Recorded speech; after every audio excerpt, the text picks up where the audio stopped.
The world was in its day of peril dark, wont to believe the dotage of fond love from the fair Cyprian deity, who rolls in her third epicycle, shed on men by stream of potent radiance. Therefore they of elder time, in their old error blind, not her alone with sacrifice adored and invocation, but like honors paid to Cupid and Dion, deemed of them her mother, and her son, him whom they feigned to sit in Dido's bosom, and from her, whom I have sung preluding, borrowed they the appellation of that star, which views, now obvious and now averse, the sun. I was not where that I was wafted up into its orb, but the new loveliness that gracked my lady, gave me ample proof that we had entered there. And as in flame a sparkle is distinct, or voice in voice discerned, when one its even 10 hour keeps, the other comes and goes, so in that light I other luminaries saw, that coursed in circling motion rapid more or less, as their eternal phases each impels. Never was blast from vapor charged with cold, whether invisible to eye or no, descended with such speed, it had not seemed to linger in dull tardiness, compared to those celestial lights, that toward us came, leaving the circuit of their joyous ring, conducted by the lofty seraphim. And after them, who in the van appeared, such an hosanna sounded, as hath left desire, ne'er since extinct in me, to hear renewed the strain. Then parting from the rest one near us drew, and soul began, we all are ready at thy pleasure, well disposed to do thee gentle service. We are they, to whom thou in the world erewhile didst sing, O ye! Whose intellectual ministry moves the third heaven, and in one orb we roll, one motion, one impulse, with those who rule princedoms in heaven, yet are of love so full, that to please thee tea will be as sweet to rest. After mine eyes had with meek reverence sought the celestial guide, and were by her assured, they turned again unto the light who had so largely promised, and with voice that bare the lively pressure of my zeal, tell who ye are, I cried. Forthwith it grew in size and splendor, through augmented joy, and thus it answered, a short date below the world possessed me. Had the time been more, much evil, that will come, had never chanked. My gladness hides thee from me, which doth shine around, and shroud me, as an animal in its own silk unswathed.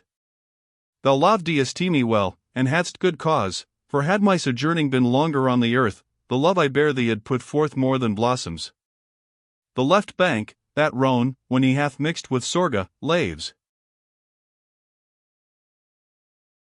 In me its lord expected, and that horn of fair Ausonia, with its boroughs old, Bari, and Croton, and Gaeta pilled, from where the Trento disembogues his waves, with Verde mingled, to the salt sea flood.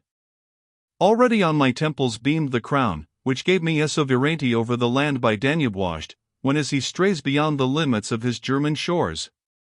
The realm, where, on the gulf by stormy Eurus lashed, betwixt Pelorus and Pacinian heights, the beautiful Trinacria lies in gloom, not through Typhoeus, but the vapory cloud bituminous upsteamed, that too did look to have its sceptre wielded by a race of monarchs, sprung through me from Charles and Rodolph, had not a lording which doth spirit up the people ever, in Palermo riced the shout of death, re-echoed loud and long. Had but my brother's foresight kenned as much, he had been warier that the greedy one of Catalonia might not work his bale. And truly need there is, that he forecast, or other for him, lest more freight be laid on his already overladen bark. Nature in him, from bounty fallen to thrift, would ask the guard of braver arms, than such as only care to have their coffers filled. My liege, it doth enhance the joy thy words infuse into me, mighty as it is, to think my gladness manifest to thee, as to myself, who own it, when thou look'st into the source and limit of all good, there, where thou markest that which thou dost speak, thence preised of me the more. Glad thou hast made me. Now make intelligent, clearing the doubt thy speech hath raised in me, for much I muse, how bitter can spring up, when sweet is sown.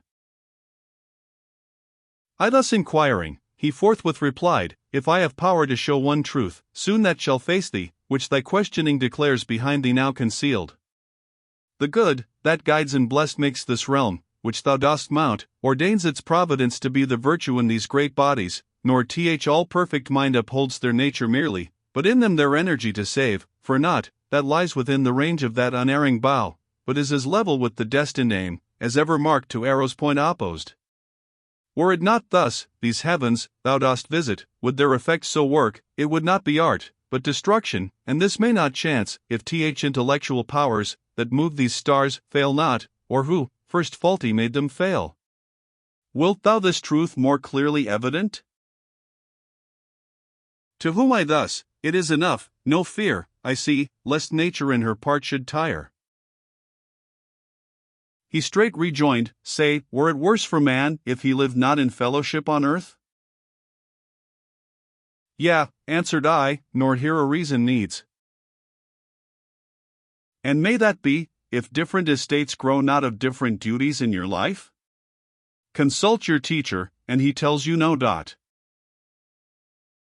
Thus did he come, deducing to this point, and then concluded, For this cause behooves, the roots, from whence your operations come, must differ. Therefore one is Solon born, another, Xerxes, and Melchizedek a third, and he a fourth, whose airy voyage cost him his son. In her circuitous course, nature, that is the seal to mortal wax, doth well her art, but no distinctions owns twixt one or other household. Hence befalls that Esau is so wide of Jacob, hence Quirinus of so base a father springs, he dates from Mars his lineage. Were it not that Providence celestial overruled nature in generation, must the path tracked by the generator still pursue unswervingly. Thus place I in thy sight that, which was late behind thee. But, in sign of more affection for thee, is my will thou wear this corollary. Nature ever finding discordant fortune, like all seed out of its proper climate, thrives but ill. And were the world below content to mark and work on the foundation nature lays, it would not lack supply of excellence.